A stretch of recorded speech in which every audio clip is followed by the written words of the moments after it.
Bonjour et bienvenue dans Livrez-vous. Je suis ravie de vous retrouver cette semaine autour d'une question. L'individualisme est-il l'ennemi de la démocratie? Pour répondre à cette question, aujourd'hui, j'ai le grand plaisir d'accueillir deux invités. Raphaël Glucksmann, bonjour à vous. Bonjour. Bienvenue dans Livrez-vous. Je suis ravi d'être là. Vous faites paraître aux éditions Alary un ouvrage qui s'appelle « Les enfants du vide, de l'impasse individualiste au réveil citoyen », un ouvrage qui s'est hissé en tête des ventes juste après sa sortie. Et vous venez de créer un mouvement qui s'appelle Place Publique, dont le premier meeting a eu lieu il y a quelque temps, qui a rencontré déjà beaucoup de gens. Vous nous direz tout à l'heure de quoi il s'agit. À vos côtés se trouve l'historien et philosophe Marcel Gauchet. Bonjour à vous. Bonjour. Bienvenue dans Livrez-vous. On vous doit de nombreux ouvrages, parmi lesquels, si je devais n'en citer que deux qui ont marqué l'imaginaire des lecteurs français, je citerai Le désenchantement du monde et Le malheur français, dans lesquels vous teniez déjà l'individualisme peut-être comme cause du malaise démocratique. Et pourtant, c'est d'un individu, et quel individu dont vous racontez l'histoire dans votre dernier livre. Il s'agit de Robespierre, l'homme qui nous divise le plus, aux éditions Gallimard. Avant de vous présenter plus précisément, car vos parcours respectifs permettent sans doute de répondre à la question, je voudrais vous la poser directement, afin d'entendre votre réponse. Pensez-vous que l'individualisme soit l'ennemi, nuise à l'exercice même de la démocratie? Raphaël Glucksmann. Si l'individualisme est tout puissant, si le citoyen s'efface devant l'individu, si l'homo economicus, c'est-à-dire l'individu qui se prend lui-même comme horizon de toute son existence, de toute chose, et triomphe contre la figure du citoyen, alors oui, on a un problème, et la démocratie libérale cesse de marcher sur ses deux pieds, et la démocratie entre en crise. Et je pense que c'est largement le cas aujourd'hui. Marcel Gauchet. Tout pareil. Raphaël Glucksmann vient d'exprimer un diagnostic auquel je ne peux souscrire. Il y a un paradoxe de l'individualisme dans la démocratie. Le fondement de la démocratie, c'est l'individualisme. La finalité de la démocratie, c'est l'individualisme, c'est-à-dire le bien-être des personnes prises individuellement. Et en même temps, une certaine version de cet individualisme peut corrompre la démocratie jusqu'à la rendre impuissante et installer, ce qui est son contraire absolu, le règne du plus fort.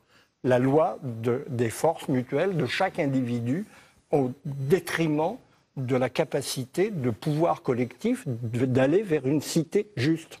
Et pourtant, vous l'avez dit, le fondement de la démocratie, c'est l'individu, peut-être plus que l'individualisme. Le but aussi, parce que personne ne voudrait d'un État ou d'un régime politique où l'individu serait absolument dissous dans la masse. C'est le cauchemar absolu. C'est le cauchemar absolu, mais la démocratie libérale, dans ces deux mots, il y a démocratie et libéral. Libéral, c'est ce qui part de l'individu et qui se termine vers l'individu. C'est ce qui sanctuarise l'espace privé, l'autonomie de l'individu, le fait que vous puissiez, vous, mener votre vie comme vous l'entendez, créer votre entreprise, coucher avec qui vous voulez et vivre votre existence d'être libre.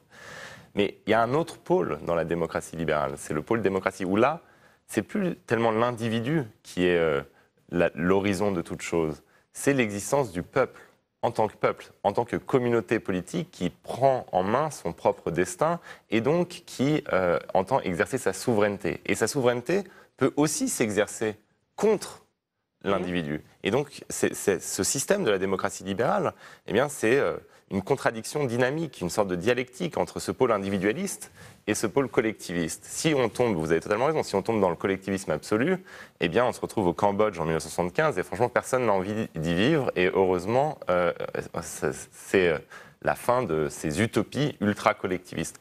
Mais si on tombe complètement dans le pôle libéral de la démocratie libérale, c'est-à-dire si on place l'individu au-dessus de toute autre chose, eh bien, on risque de tomber dans l'atomisation, dans l'anomie, dans la jungle, dans l'absence de règles et l'absence de sens commun à notre existence collective. Et on risque aujourd'hui ce délitement-là.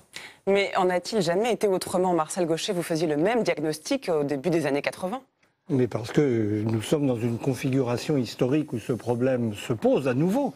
Il a été éclipsé au cours du XXe siècle, on peut dire de 1914 aux années 1970, par une configuration historique où la priorité a été ou au mouvement de masse, chose complètement évanouie aujourd'hui, ou à un cadre beaucoup plus satisfaisant qui était incarné par les États sociaux, qui réalisaient tant bien que mal ce compromis.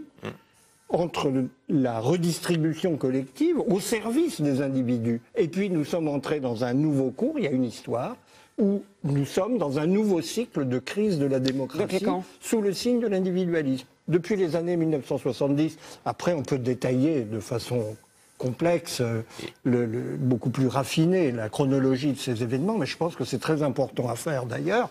Mais il y a eu une inflexion du cours de nos sociétés à partir des années 1970 par rapport à ce qu'était la période antérieure qui, de 1945 à 1975, prenons des dates rondes, a été placée sous le signe de la réponse des démocraties au totalitarisme, c'est-à-dire précisément au despotisme des masses, en théorie. Parce qu'en fait, de masse bénéficiaient pas beaucoup du système qui s'exerçait en leur nom.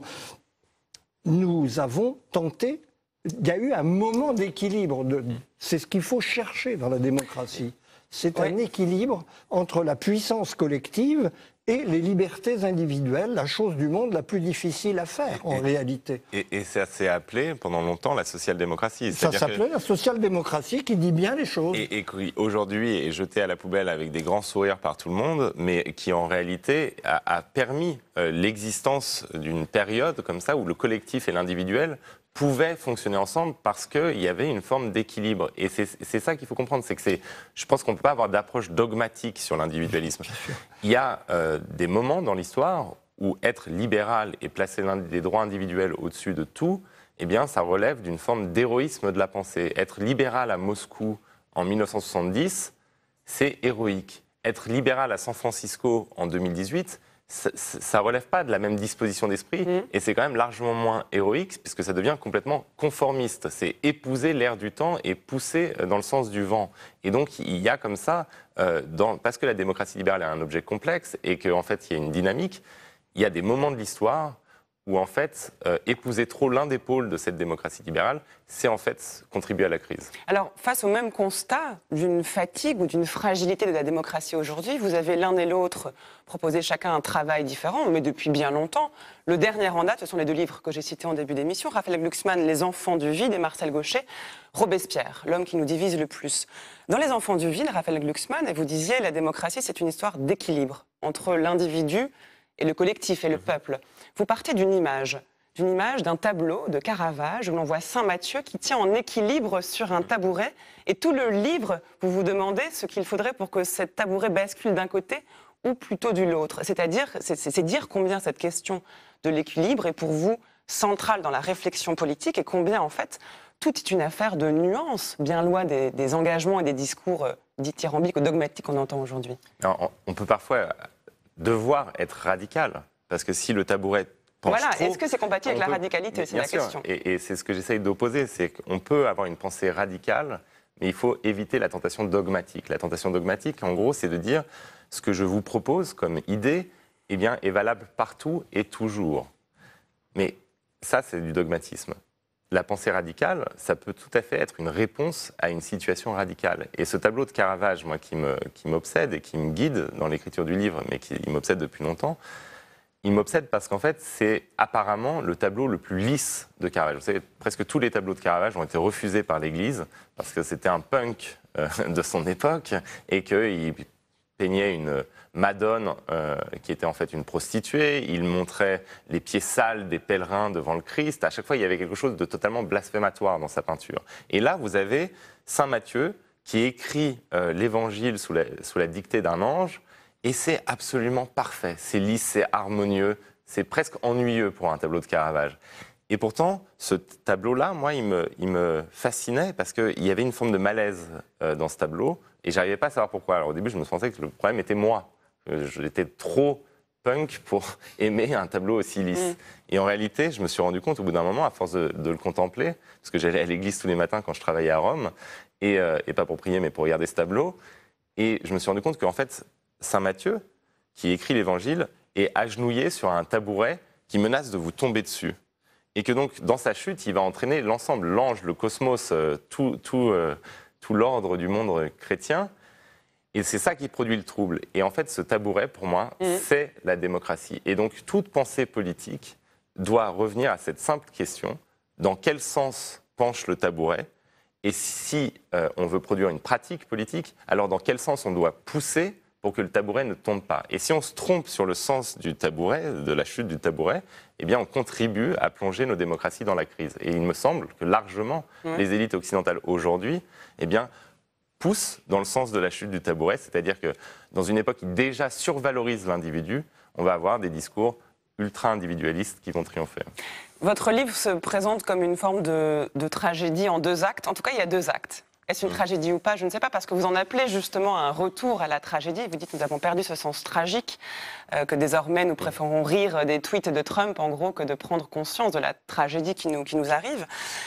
Et dans ces 2 actes, en fait, vous vous adressez, certes, au lecteur, mais dès le début du livre, vous semblez nommer ce lecteur. Vous dites « nous autres », nous, intellectuels humanistes, militants humanistes, partisans de la société ouverte, défenseurs des droits humains et autres citoyens cosmopolites, qui sommes incapables d'endiguer la vague nationaliste et autoritaire qui s'abat sur nos sociétés. Mais si vous vous adressez à des gens qui font partie, qui sont de votre côté, vous n'allez pas convaincre les autres. Ah non, mais moi je m'adresse aux gens... Vous dites « nous » et vous définissez ces gens-là. Oui, bien sûr. Et je définis ces gens-là, et ces gens-là, je leur dis, il va falloir qu'on fasse quelque chose d'extrêmement douloureux, qui est de s'exercer à mourir à nous-mêmes. C'est-à-dire que... Et vous prenez la figure de Socrate pour d'ailleurs comme modèle. Parce que ce qui est très exigeant. Ce qui est extrêmement choquant, et pourquoi le discours de ces gens-là, de ce nous dans lequel je m'inclus, est de moins en moins audible, c'est parce que, en fait, alors même que le monde nous donne tort, eh bien, nous continuons à ressembler à ces curés qui... voient dans la désertion des fidèles la preuve qu'ils ont raison de pester contre la terre entière. Et donc, ce que j'explique, c'est que si on veut retrouver un discours de gauche audible, il va falloir apprendre à mourir à soi. Et au lieu de penser que c'est le réel qui a tort, eh bien, de temps en temps, faire un examen de conscience et se dire qu'on a pu se tromper de chemin. Et donc, moi, je viens mon logiciel philosophique de pensée, de rapport au monde, c'est un logiciel fondé sur l'idée des droits de l'homme. Et je renie absolument rien des droits de l'homme, mais ce que j'essaye de comprendre, c'est comment, en fait, en se limitant à ce logiciel-là, aux droits des individus, aux droits de la personne, aux droits des minorités, aux droits des communautés, on rate, la politique, on a délégitimé la politique, on l'a réduite à quelque chose qui, en fait, la rend impuissante, et 2, on a complètement oublié la question sociale. Et donc, il va falloir qu'on révise notre propre logiciel de pensée. Oui, très bien, mais lorsque vous dites « nous », c'est une certaine partie de la population qui n'est sans doute pas majoritaire. C'est ça qui est étonnant. Vous écrivez un livre pour vous adresser à des gens qui pensent déjà comme vous. Mais non, enfin, oui, mais pour leur proposer quelque chose qui va plaire aussi à des gens qui ne pensent pas a priori, comme nous, puisque le problème, c'est que j'essaye de leur dire arrêtez de penser que vous avez raison pour pouvoir justement engager un dialogue avec ceux que vous avez tort. Vous pouvez regarder dans ce livre ce que j'ai essayé de faire, c'est de faire un livre qui propose une pensée dite progressiste, de gauche, on peut discuter des termes, sans dresser de listes d'ennemis à battre, sans dresser des listes d'intellectuels réactionnaires à proscrire, sans en fait chercher à se montrer qu'on existe dans le miroir de la fatwa lancée contre ceux qui ne pensent pas comme nous, justement. Mourir à soi-même, mais c'est vrai qu'en ce moment, la gauche, les mauvaises langues vous diront qu'elle est déjà morte. Mais elle est morte parce qu'elle refuse de mourir à elle-même. Moi, je pense il faut mourir une 2e fois. Non, bien sûr, non, mais ce qu'il faut, c'est que quand on perd des débats culturels, quand on perd des élections, il faut s'arrêter 2 secondes, réfléchir, retourner sur le terrain, comprendre pourquoi les gens ne votent plus pour vous, et deuxièmement, aller à la bibliothèque. Aller ici, à la bibliothèque, lire des livres, et essayer de travailler, en fait. Et ce travail-là, il n'est pas fait. Il n'est pas fait, puisqu'on est a priori sûr qu'on a raison quand on est de gauche. On pense que de toute façon, si les gens n'ont pas voté pour vous, c'est parce qu'ils sont bêtes. Vous êtes d'accord avec ça, Marcel Gauchet, sur le travail qui manque à la gauche? Il y a quand même les intellectuels de gauche qui sont présents, qui s'activent, qui écrivent. Alors, ils s'activaient certainement, mais le problème de l'activité, c'est qu'elle soit pertinente. Mais qui écrivent aussi, quand même. Chantal Mouffe, qui écrit pour un populisme de gauche, Frédéric Lordon, enfin, il y a des intellectuels de gauche. Bien sûr. Et il y a d'ailleurs toutes sortes de choses justes à en tirer de leurs livres. Je dois dire que ça me réjouit profondément d'entendre Raphaël Glucksmann parler sans soulever de scandale et se faire précisément ranger dans la catégorie des intellectuels réactionnaires qu'il a mentionnés, car pour avoir tenu des propos, disons, consonnants avec les siens, pas forcément identiques... On vous a qualifié d'intellectuel réactionnaire, que n'ai-je entendu? J'ai eu droit au procès stalinien en bonne et due forme. Donc je vois qu'il y a un progrès qui se fait dans les esprits, et je me réjouis que Raphaël Glucksmann puisse, lui, se faire entendre. Vous êtes encore plus critique que Raphaël Glucksmann sur les droits de l'homme, par exemple. Et j'aimerais qu'on précise ce point-là, avant d'en arriver avec votre livre. C'est le point crucial. C'est très étrange de s'en prendre aux droits de l'homme, en fait. Non, justement, il ne s'agit pas de s'en prendre aux droits de l'homme. D'abord, première observation, les gens qui parlent des droits de l'homme ne savent pas ce que c'est. C'est-à-dire, je constate l'insignifiance de la production sur la signification de cette idée. Alors, qu'est-ce que ça, dites-nous ? Comme un article d'évangile. D'où ils sortent ? Comment sont-ils nés ? J'ai pris la peine de travailler assez longuement sur la généalogie de cette idée et de la manière dont elle s'est inscrite dans l'histoire. Et je constate que ce travail est très peu fait. On ne travaille pas beaucoup, justement, à gauche sur ce genre de thème. Les droits de l'homme définissent un critère de légitimité. Et en fait, un critère de légitimité qui va très loin, puisqu'il se substitue au critère de légitimité religieux qui a dominé toute l'histoire humaine. Donc, ils sont le fondement de ce que nous pouvons considérer comme juste dans le monde où nous sommes. Et ça, il ne s'agit pas de s'en prendre aux droits de l'homme. D'ailleurs, quel sens cela aurait-il ? Il n'y a aucune autre idée capable de jouer le même rôle qu'eux. Donc, ils sont un fondement légitime de nos sociétés. Et c'est leur grand privilège que d'avoir réussi à installer ce foyer de sens en leur centre. La question, à partir de là, c'est que fait-on dire aux droits de l'homme et quel usage en fait-on ? Tout est là. Il ne s'agit évidemment pas de critiquer les droits de l'homme. Il s'agit d'examiner l'usage que nous en faisons. C'est-à-dire, qu'est-ce qui pose problème dans cet usage ? Alors, ce qui est bien précisément la dérive individualiste qui en découle très aisément. La première application des droits de l'homme, elle est politique. C'est la souveraineté du peuple. C'est-à-dire, il n'y a de pouvoir légitime que parce que tous les citoyens sont en mesure de contribuer à la désignation des gouvernants et de leurs représentants. Qui peut contester cette idée ? Il n'y aurait pas de sens. Mais les droits de l'homme deviennent tout à fait autre chose. Il y a une histoire qu'il faut retracer. Et ils deviennent tout à fait autre chose quand ils deviennent le droit des individus contre leur société, par exemple, ou le droit des individus en apesanteur relativement aux conséquences de leur conduite et de leurs actes. Alors, cela, vous voulez dire revendiquer un droit pour faire valoir son individualité avant le pays, c'est ça que vous voulez dire ? En fait, il y a comme une victimisation qui peut découler des droits de l'homme. Ça peut donner, en effet, cette expression victimaire, mais historiquement, la première grande critique qui a été faite des droits de l'homme, celle du marxisme, qui comporte un noyau de vérité, quelles que soient ensuite les erreurs qui ont pu en être faites, elle porte sur le domaine économique. La première expression des libertés individuelles, ça va être le droit d'initiative économique, le capitalisme, pour faire vite et simple. Le droit de l'homme sera l'origine du capitalisme. Bien sûr, dans une société sans droit de l'homme, sans un droit d'initiative individuelle pour utiliser la propriété qui est celle du capital, il n'y a pas de sens à un capitalisme quelconque. Donc, les droits de l'homme, ça donne immédiatement une traduction sous forme d'économie concurrentielle. Et cette économie concurrentielle pose immédiatement le problème démocratique du contrôle de cette concurrence, de sa régulation, qui est d'ailleurs admise dans nos sociétés. Mais jusqu'à quel point ? Et puis, il y a les expressions qu'on appelle aujourd'hui sociétales de l'individu. Et en fait, ce sont essentiellement de celles-là, par exemple, que Raphaël Glucksmann traite dans son livre. C'est-à-dire la capacité, outre toutes les dimensions psychologiques, la culture qui va avec, qui conduit à la totale indifférence à l'idée de justice sociale. Dans un monde de strict individu de droit, l'idée de justice sociale perd tout sens. C'est ce que les théoriciens libéraux les plus conséquents ont argumenté de façon très convaincante. Raphaël Glucksmann. Mais les droits de l'homme peuvent aussi servir d'arguments et de références pour lutter justement contre les dérives du capitalisme. C'est-à-dire que c'est aussi au nom des droits de l'homme qu'on va pouvoir lutter contre l'oppression sociale quand elle viole la possibilité pour les individus d'être libres en les condamnant à l'esclavage ou à la misère trop grande pour pouvoir survivre. Et donc les droits de l'homme, en fait, c'est un référent, mais ça ne peut pas être le seul référent. Ça ne peut pas être le seul horizon. Et par ailleurs, il y a quand même quelque chose qu'il faut noter, c'est qu'on parle tous, tout le temps, des droits de l'homme. Or, c'est quand même une déclaration des droits de l'homme et du citoyen. Et les révolutionnaires français, quand ils rédigent les droits de l'homme, la Déclaration des droits de l'homme et du citoyen, c'est des gens qui maîtrisent parfaitement la langue française, beaucoup mieux que nous, beaucoup mieux que les politiques bientôt, actuelles. on dira les droits de l'homme et de la femme, et du citoyen, je pense. Non, c'est l'homme avec un grand H qui inclut évidemment... Oui, enfin, le débat n'est pas clos à ce sujet. On fait comme s'il s'agissait d'une répétition. Or, ils ne pensent pas du tout faire une répétition quand ils disent la Déclaration des droits de l'homme et du citoyen. Ils pensent faire une addition. Et ce qui est intéressant, c'est que nous, on zappe complètement la deuxième partie, et du citoyen, alors même que les droits de l'homme et les droits du citoyen peuvent s'opposer. C'est-à-dire que les droits du citoyen peuvent être un devoir pour l'homme, pour l'individu.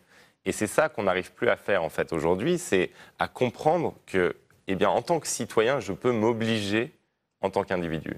Il faut les devoirs aussi, c'est ça. Il y a les droits, il y a les devoirs. C'est qu'en fait, le droit de Raphaël Glucksmann, membre de la communauté politique qui s'appelle la Nation française, eh bien, ce droit-là peut aller à l'encontre des libertés individuelles de Raphaël Glucksmann en tant qu'individu qui espère suivre toute sa vie ses propres désirs. Et ça, c'est une dichotomie, une forme de schizophrénie, enfin, une dichotomie qui est exigée de nous par la République, la chose commune, et qui est extrêmement complexe à vivre. En fait, c'est une ascèse, la citoyenneté. Et ce conflit-là, cette tension-là, et donc on voit à quel point les droits de l'homme cristallisent cette tension entre individualisme et peuple et communauté, ben on la trouve dès le début, en fait, dès la Déclaration des droits de l'homme et dès la Révolution française, et peut-être est-elle même incarnée dans ce personnage auquel vous avez consacré un livre, Marcel Gauchet, Robespierre, dont vous dites c'est un homme entouré d'un impénétrable secret. Et sur lui, on a déposé tous nos fantasmes, à la fois le pire et le meilleur. On a surtout retenu le pire, parce qu'on en fait l'instigateur de la terreur. Mais est-ce que c'est par provocation, c'est dans une perspective historique, ou parce que vous pensez que sa figure aujourd'hui nous serait utile, que vous avez décidé d'y consacrer un ouvrage? Bien sûr, c'est pas pour le plaisir de faire un livre de plus sur Robespierre, mais je ne l'interdis à personne. Mais c'était pas mon objectif personnel. Je pense que c'est l'occasion il est le personnage qui permet de revoir le sens de l'expérience révolutionnaire dans ce qu'elle a de significatif pour nous aujourd'hui, au-delà des clichés qui se sont sédimentés pendant 2 siècles autour de cet événement monstre, l'un des plus grands événements de la modernité occidentale. Et Robespierre est le personnage qui incarne très exactement cette dialectique que mentionnait à l'instant Raphaël Glucksmann. Dans un premier temps, il est l'homme des droits de l'homme dans un sens où il les oppose à un régime d'oppression, d'autorité, de la royauté d'Ancien Régime. Il est l'homme qui défend le plus radicalement les libertés individuelles contre un système qui les étouffe. Et il va au bout de l'idée d'une manière qui le distingue parmi le personnel révolutionnaire. Il se trouve que les circonstances, que je ne vais pas commencer à relater parce qu'elles sont embrouillées et compliquées, et il faut les démonter finement pour les comprendre, qu'il va se retrouver en position de pouvoir, au nom de ces droits de l'homme dont il a été le chantre. Et là, on pourrait dire très simplement, il oublie les droits de l'individu au profit des droits du citoyen, car le citoyen peut devenir l'oppresseur de l'individu.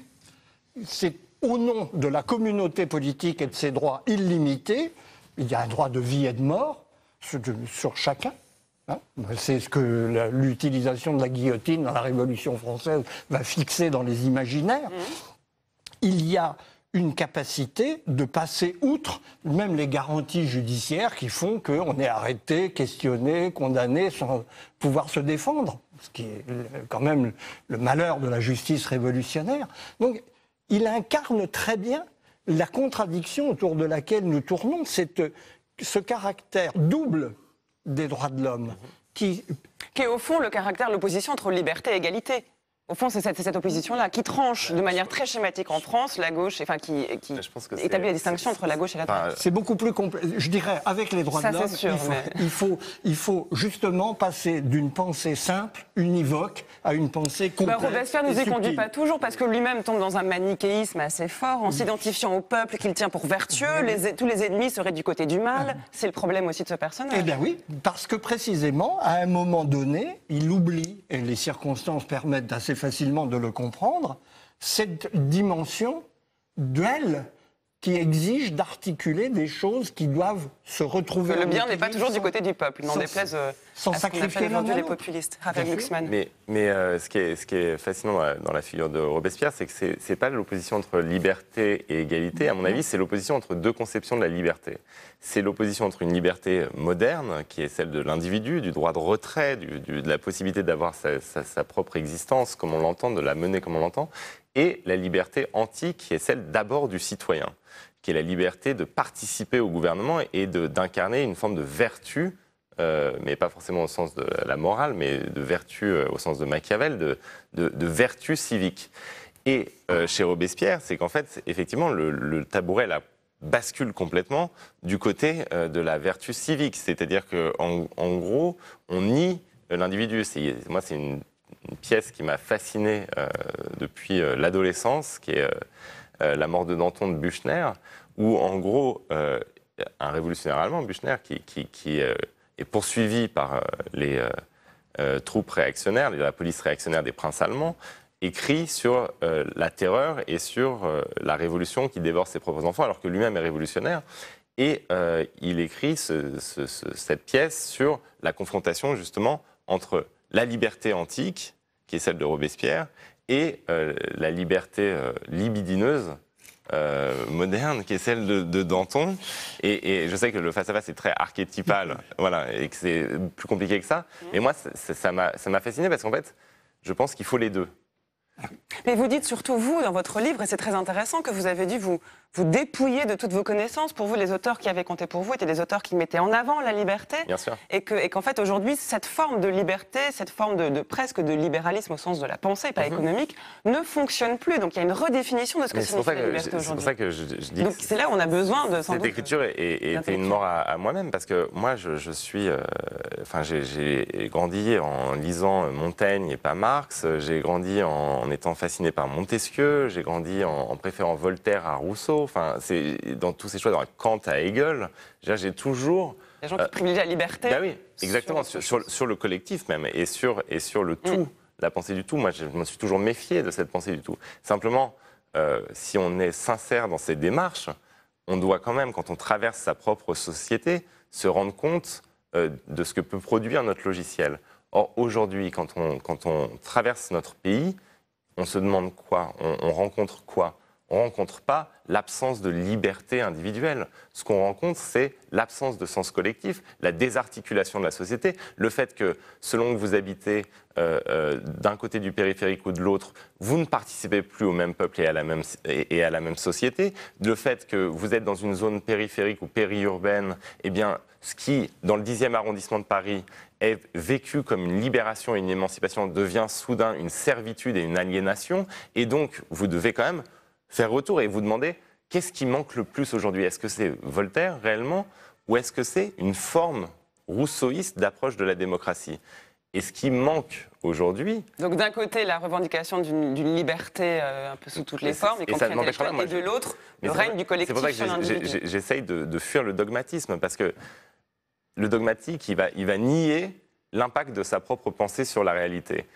Moi, j'essaye d'être fidèle à Aristote, à l'étonnement d'Aristote qu'il place au principe de la philosophie, c'est-à-dire vous laissez les faits ébranler vos propres catégories de pensée. Vous laissez les faits pénétrer votre... Et vous cherchez le juste milieu. Et oui, et vous cherchez le juste milieu. Mais le juste vous milieu... n'êtes pas au centre. Non, mais le juste milieu, oui, mais le juste milieu, chez Aristote, peut être tout à fait radical. Aristote, il dit aussi, l'homme qui ne sait pas s'énerver face à une situation qui nécessite l'énervement, eh bien, ce n'est pas un sage, c'est un apathique, c'est-à-dire un fou. Et donc, si la situation est radicale, si les dangers sont radicaux, si les déséquilibres sont radicaux, on peut devoir formuler une pensée radicale. On n'est pas obligé. Le juste milieu, c'est pas le centre mou. Le juste milieu, c'est l'adéquation à la situation qu'on pense appréhender. Enfin, vous deviez faire de la politique, hein, la philosophie, et pas juste de la politique, en fait. Parce que ces auteurs-là sont très utiles pour penser l'engagement. Alors, mais le constat que vous faites quand même dans Les Enfants du Vide, c'est justement cette perte d'une idéologie qui paraissait avant comme étant un obstacle aussi, qui ne structure plus notre société.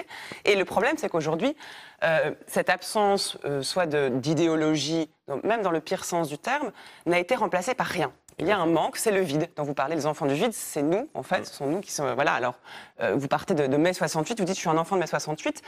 Votre position, Marcel Gauchet, par rapport à ça, vous avez assisté différemment à ce changement-là. Est-ce que vous pensez que nous manquons d'idées, nous manquons de buts à suivre, nous manquons peut-être d'utopie ou qui viendrait revivifier la démocratie. Nous manquons tout simplement d'horizon et de perspectives de transformation du monde où nous sommes. Il faudrait un nouveau Robespierre. Non, Ah bon? Il n'est pas de saison. Et puis d'ailleurs, Robespierre, il n'arrive pas tout armé. Il naît dans un événement auquel il adhère. Il était tout à fait anodin, inoffensif et banal quand il arrive aux États généraux en 1789. C'est l'événement qui va le faire apparaître dans sa dimension d'homme hors du commun. Ça, c'est important, c'est l'événement qui fait l'homme et pas l'inverse. Oui. Mais je crois que dans l'histoire, c'est généralement comme ça que ça se passe. C'est les événements donnent aux individus l'occasion d'exprimer une face d'eux-mêmes qui n'auraient pas pu rester parfaitement latente sans les circonstances. Donc, c'est pas le grand homme qu'il faut aller chercher en scrutant les candidats. C'est pas comme ça que les choses se passent. Le vide dont nous parlons est en fait lié à cet événement qu'est le triomphe des droits de l'homme. Ce qui, par un côté, est un événement extraordinairement positif dont il faut se féliciter, parce qu'il n'y a plus le négatif en eux qui, tout simplement, ils ont gagné parce que l'adversaire a disparu. C'est-à-dire la contrainte, les droits de l'homme, la contrainte collective qui régnait encore, que j'ai bien connue dans ma jeunesse et qui fait que j'ai participé à 68 avec beaucoup d'enthousiasme, précisément à cause de cette dimension-là, mais elle s'est évanouie pour des raisons que j'ai essayé d'analyser ailleurs, mais et tout se passe comme si nous étions au bout de l'histoire. Il n'y a plus d'horizon transformateur. Alors, quand même, on peut en trouver quelques-uns. Oui, allez-y. Ajouter quelque chose, parce que je suis d'accord sur ce fait que les droits de l'homme seuls, s'ils sont pris seuls comme seul horizon, eh bien, ne permettent plus de créer du lien collectif et donc de faire de la politique. Mais il y a quand même une autre raison que le triomphe des droits de l'homme dans la désarticulation de nos sociétés, c'est quand même le triomphe du capitalisme le plus débridé. C'est-à-dire intime. Oui, mais voilà. Le droit de l'homme, l'origine du capitalisme. Non, mais sauf que moi, ce que je pense, c'est que le triomphe des seuls droits de l'homme ont désarmé le politique pour s'opposer à quelque chose qui n'a pas besoin des droits de l'homme, en fait, pour exister, qui est le triomphe des intérêts particuliers les plus massifs et les plus dérégulés, les plus mondialisés aujourd'hui. Et donc, ça, c'est l'égoïsme plus que c'est ça. Ce que je veux dire, c'est pas confondre individualisme et égoïsme. Ça n'a rien à voir. Justement, c'est ce que je veux dire, c'est qu'en fait, il y a une forme d'hubris qui va aboutir, de démesure qui va aboutir à la négation, finalement, aussi des droits de l'homme, qui est celle des puissants qui ont, en gros, se sont émancipés de toute structure collective dans les années 80. C'est pas seulement les années 70, c'est quand même Thatcher, Reagan, un nouveau rapport à l'économie et à l'explosion fantastique des inégalités. Donc là, c'est plutôt l'économie qui nuit au bon fonctionnement de la politique. Il y a un lien intime entre la situation que vous décrivez, qui est très juste, et ce triomphe des droits de l'homme. Non pas que les droits de l'homme soient la cause de la vague néolibérale que vous évoquez, bien entendu, mais l'imaginaire néolibéral, c'est celui d'une planète d'individus où il n'y a plus de collectif en position d'encadrer. Alors, quand même. Alors, moi, vous disiez, il n'y a pas d'horizon et il n'y a pas de collectivité. Il y a quand même un combat qu'on entend qui prend beaucoup de forme, y compris des détracteurs, c'est l'Europe aujourd'hui. L'Europe, quand même, est un horizon que les gens essayent d'investir, qui politiquement représente une très grande force et que vous critiquez vivement, je crois, Marcel Gauchet. Oui, je critique la manière dont on a organisé cette Europe, qui s'est précisément mise au service de cet universalisme capitaliste vendu au peuple comme l'universalisme de leurs droits. Ce dont ils sont en train de s'apercevoir que ce n'est pas tout à fait le cas. Même si, en effet, l'Europe est un espace de liberté exceptionnel, c'est aussi un espace où le sacrifice a été fait du cadre collectif au profit de l'économie globale. Et c'est là-dessus que bute aujourd'hui la Oui, mais construction l'opposition européenne. entre l'individu et le collectif, on peut la retrouver entre le souverainisme et la défense de l'Europe. Or, vous êtes plutôt du côté du souverainisme et pas du côté de l'individu. Je déteste ce mot, d'ailleurs, parce que... Pour commencer, il ne veut rien dire. Parce que, si, il veut dire quelque chose. Non, il renvoie à des individus qui peuvent éventuellement le revendiquer. Oui. Mais quand on regarde ce que ça signifie concrètement, ça n'a aucun contenu véritable. Il y a des positions très différentes. C'est défendre l'intérêt d'un pays avant celui de l'Europe. C'est très clair ce que ça signifie. Je ne pense pas. C'est pas ce que disent d'ailleurs les souverainistes en général. Pour autant que est-ce que c'est votre position? Non, pas du tout. Je pense que c'est, encore une fois, la question l'Europe avait à être un instrument. Et on en a fait une fin en soi. Un instrument ? Un instrument d'identité et de puissance collective qu'on reconstituait à un échelon supérieur en fonction de la taille du monde. C'était ça le problème européen. Et on ne l'a pas fait. Raphaël Glucksmann, vous partagez ces réticences ? L'Europe a servi à dissoudre la réalité politique du continent européen dans un océan global sur lequel nous n'avons plus aucune prise. Est-ce que l'Europe permet de propager le capitalisme que vous critiquez par ailleurs ? Si vous permettez juste un mot. À propos de la notion de souveraineté, elle connaît un dernier avatar très intéressant quand Emmanuel Macron parle de souveraineté européenne. Alors pourquoi la souveraineté serait mauvaise dans un cas et bonne dans un autre ? Non, c'est juste que la souveraineté anti-européenne n'est pas la même chose que la souveraineté européenne. En réalité, nous sommes tous, à partir du moment où on est démocrate, on est tous dits souverainistes. Oui, c'est-à-dire qu'on est pour une souveraineté du peuple, c'est comme le populisme, de la démocratie. Le souverainisme, ça ne veut rien dire.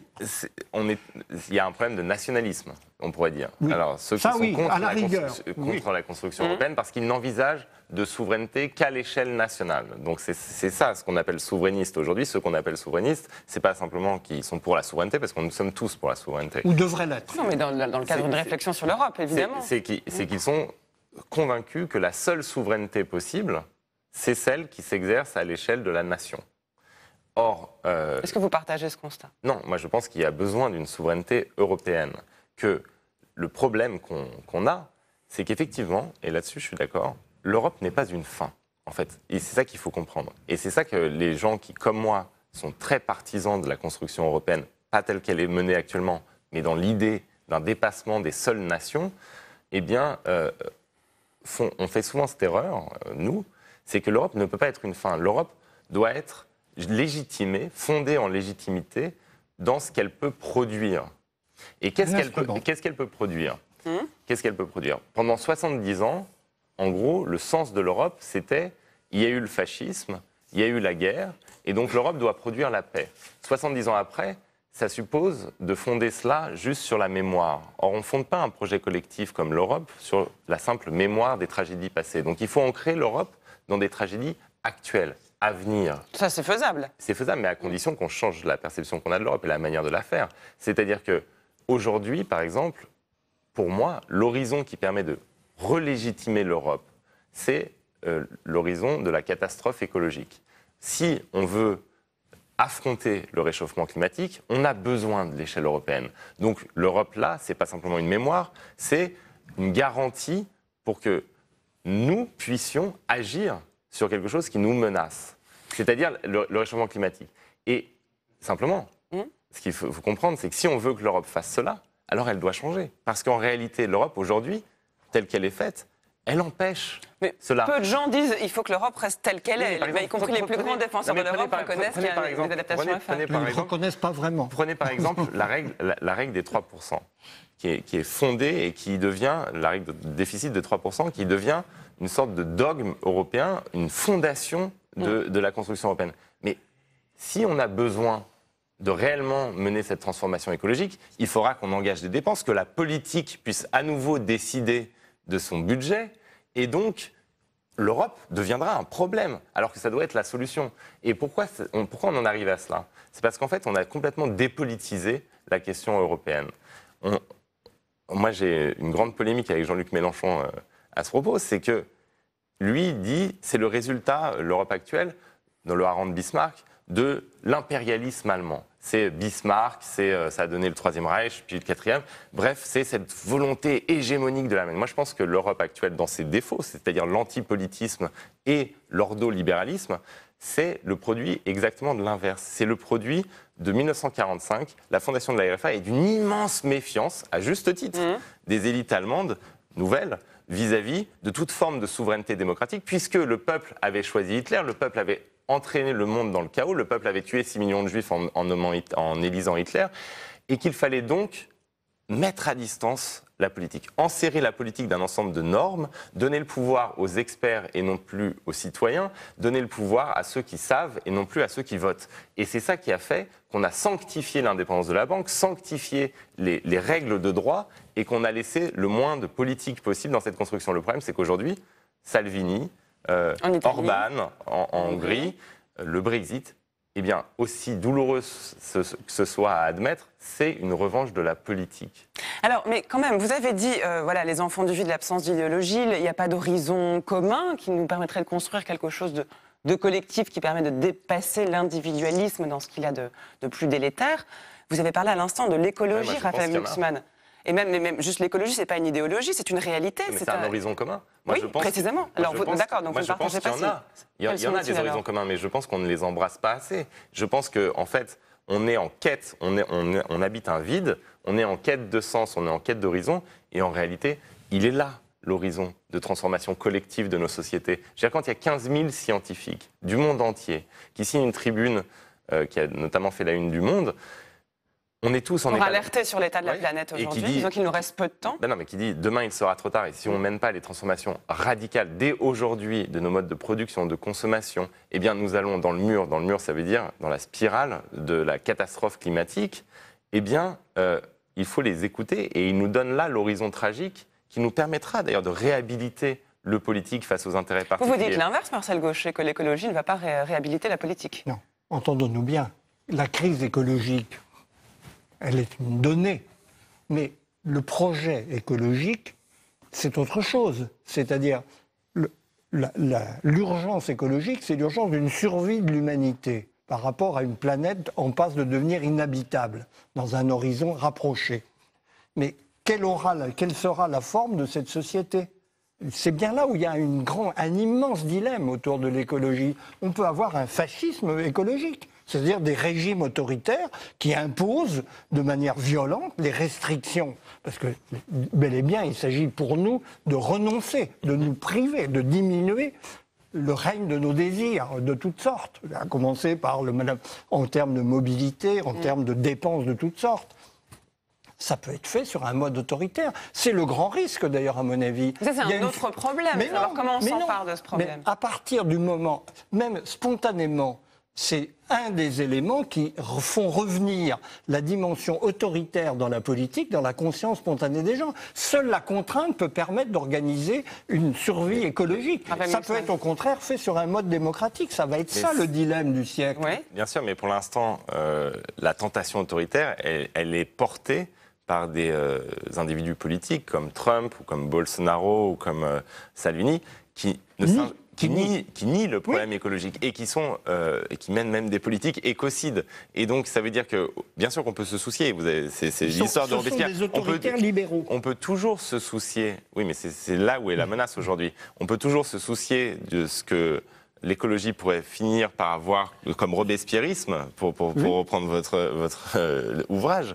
Mais aujourd'hui, la menace, elle n'est pas là. Aujourd'hui, la menace, c'est la conjonction entre des politiques qui nient le cataclysme écologique et une forme d'autoritarisme débridé. Donc ça veut dire que... Mais ce que je voulais dire simplement, c'est que le souci écologique ne suffit pas à définir une politique écologique. Et retrouver la politique, c'est précisément être en mesure de comprendre comment on peut articuler la réduction de nos modes de vie, qui est l'horizon obligatoire, et un style de fonctionnement démocratique, une participation réelle des peuples à ce choix. Mais l'écologie ne peut pas redynamiser la politique en tant que telle. C'est simplement un souci commun qui pourrait remplir cet horizon, justement. Mais si, l'urgence écologique permet de réhabiliter le débat politique dans ce qu'il a de meilleur, dans ce alors, dans ce cas, vous êtes d'accord. Fondamentaux, mais qui sont très difficiles à concevoir. Mais parce que la politique, en fait, en soi, dans le fait politique même, il y a le risque, de toute façon, de la dérive robespierriste. C'est-à-dire que là, l'écologie, dans une certaine mesure. Là, l'écologie, bah oui, à partir du moment où on dit qu'on dépasse l'individu pour aller vers un horizon collectif dans lequel l'individu s'inscrit, il y a forcément le risque de la dérive autoritaire et de la contrainte. Et donc, ce que l'écologie permet, à mon avis, si on la prend au sérieux, c'est-à-dire que ce n'est pas juste des tweets ou des exhortations à changer nos comportements individuels, mais où on prend réellement en compte le péril qui nous fait face, et donc la nécessité du politique pour y faire face, eh bien, l'écologie, elle réhabilite la notion même d'espace public. C'est-à-dire qu'à nouveau, on comprend qu'on ne vit pas dans l'illimité, et on rejoint ce que Hegel dit sur la guerre. C'est-à-dire que comment on fait quand on est une société qui vit dans l'illusion de la paix perpétuelle pour maintenir un État? On ne peut pas, parce que chaque partie va penser qu'elle est autonome, et donc on a besoin, quand on est un État, de déclencher des guerres. Là, pour rappeler aux parties qu'elles appartiennent à un tout. Là, on peut le faire sans déclencher de guerre contre nos voisins, en prenant en compte le fait qu'on est déjà en fait en guerre contre notre environnement, et qu'il s'agit de sortir de cette guerre-là. Au fond, il nous faut un ennemi, une opposition pour la démocratie. Elle fonctionnait mieux quand il y avait le totalitarisme en face. Là, la crise écologique permet de réinjecter l'épidémie dans la démocratie. Mais ne définit Donc désignons le bon ennemi, l'écologie. Enfin, l'écologie, justement. le réchauffement climatique est parfait pour fédérer peut-être pour ouvrir la discussion. Mais fédérer supposera de trancher. C'est-à-dire que... Certes, et on doit rééquilibrer le tabouret d'un côté ou de l'autre. Vous êtes bien assis sur vos tabourets, heureusement, jusqu'au bout de cette émission. Je demande à chacun de mes invités dans cette émission de venir avec 3 livres. 3 livres qui ont compté pour eux, des livres de chevet, des livres qu'ils sont en train de lire en ce moment. Marcel Gauchet, quels sont les livres que vous avez apportés dans votre musette? Écoutez, j'ignorais complètement en l'apportant qu'il serait en plein dans notre sujet, parce que c'est un livre qui vient du passé, mais c'est les pensées de Pascal, qui sont édition magnifique, la vieille édition Brunswick, qui est le maître de la pensée subtile pour laquelle nous plaidons. Je pense qu'il est le premier à l'avoir introduit avec ce génie dans la formulation qui fait que je redécouvre à chaque fois avec bonheur cette manière absolument stupéfiante de donner à penser la contradiction humaine, les paradoxes de la condition humaine. Et c'est aussi un grand penseur politique, ce qu'on ne sait. Je ne cherche pas l'illumination, mais j'y trouve un exemple très exactement de cette discipline de pensée, une chose et l'autre, à la fois, que nous avons essayé d'illustrer dans la mesure de nos moyens. Merci. Alors, vous en avez 4, je vois. Oui, j'en avais 4. Bon, dites-nous rapidement. Ce sont toujours d'ailleurs des auteurs... un livre de chevet, c'est un livre qui est inépuisable parce qu'il apporte sans arrêt, sans cesse, même si on le connaît presque par cœur, une stimulation infinie. Dans le genre, les cahiers de Paul Valéry me semblent... c'est un choix, on peut certainement discuter, mais en 2 volumes de la Pléiade, on a déjà beaucoup, et c'est un auteur que je ne me lasse pas d'admirer tellement il est une source infinie pour la réflexion. Il est l'exemple même de la discipline intellectuelle pour moi. C'est-à-dire il n'est rien qui ne puisse être remis en question de ce qu'on croit et de ce qu'on pense. Il y a un retour permanent pour se remettre en question et remettre en question ce qu'on entend. Bien, c'est noté. Quels sont les 2 autres? Je vois Hannah Arendt. Hannah Arendt, Conditions de l'homme moderne, c'est la vieille édition. Il existe en poche, il existe dans une meilleure édition en quarto Gallimard. Conditions de l'homme moderne, c'est l'exemple même pour moi du livre source. Je suis très souvent en désaccord avec elle, mais je suis fasciné par la manière admirable dont elle met le problème, les conditions de l'homme moderne, en forme. Et dans un langage qui inspire la réflexion à toutes les lignes, pour ainsi dire. Je le relis très régulièrement et chaque fois avec un nouveau regard sur ce qu'elle a voulu dire. Et je suis très souvent, encore une fois, en désaccord avec elle, mais elle pensait contre. Vous aimez penser contre vous-même? Bon, puisque vous avez amené 4 livres, parlons du 4e livre. Là, c'est un livre un peu d'un autre ordre, que j'ai découvert il n'y a pas très longtemps, parce qu'il est paru en français il y a simplement quelques années, sont les essais de Virginia Woolf.